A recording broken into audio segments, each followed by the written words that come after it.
এই লোকটি দুনিয়ার সবচেয়ে ভীতু মানুষ।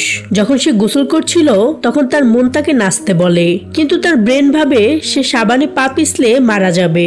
এই কারণে ব্রেন মনকে থামিয়ে দেয়। এরপর লোকটি যখন অফিসে যাচ্ছিল তখন সে খাবার দেখে যাতে তার পেটের ক্ষুধা লেগে যায়, কিন্তু ব্রেন ভাবে যদি লোকটি বাইরের খাবার খায় তাহলে সে মোটা হয়ে যাবে আর মারা যাবে। তো সে পেটকে চুপ করিয়ে দেয়। কিন্তু কিছু দূর যেতেই লোকটি একটি মেয়েকে দেখে। তখন ব্রেন ভাবে লোকটি মেয়ের পাল্লায় পড়ে পাগল হয়ে যাবে আর মারা যাবে।